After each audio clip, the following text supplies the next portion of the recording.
Then a few of us started looking at one another with a silent question. Is this person going to read the whole thing word for word? Who is going to put a stop to this?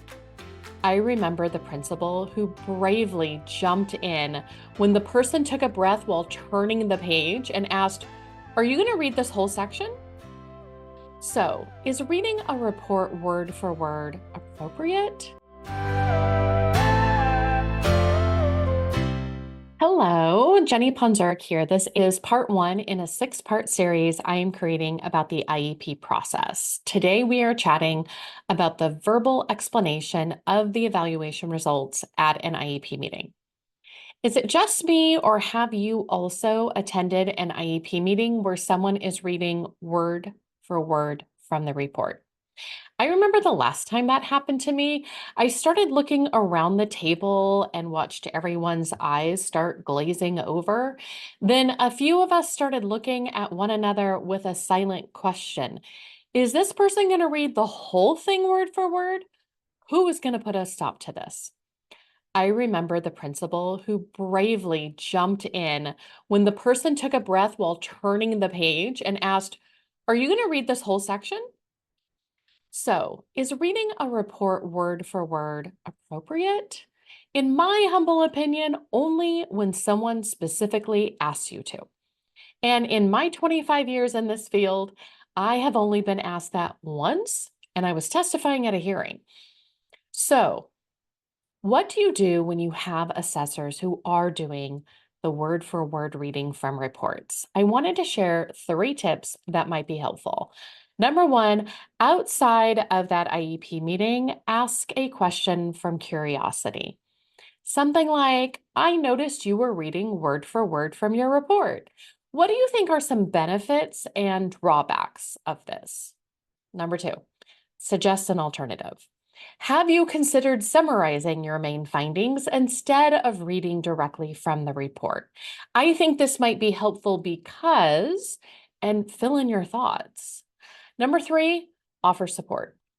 Some assessors were taught to do this and have never presented results in a different manner. They might need some support. Others are unsure of how to do this.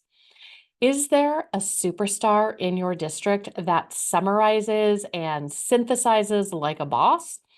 Can they observe this IEP meeting and maybe have a conversation afterward about the person's process? These conversations can be awkward at times. I remember being a consultant with a district and attending an IEP meeting with another consultant who had completed a very thorough FBA. When she was presenting the results, not only did she read word for word from her report, but then she summarized what she meant. So now it was taking twice as long to get through the information. Speed ahead to the next IEP that we were both involved in. After obtaining permission from the director to chat with the behaviorist, I spoke with her and I praised her ability to synthesize the information from her report verbally in very parent-friendly terminology. I then asked if she might try just doing that and skipping the reading of the report. Everyone had already received the report ahead of the meeting, and it was likely that everyone had already read it. She agreed, and of course, I reinforced that behavior after that IEP meeting because she did a really great job.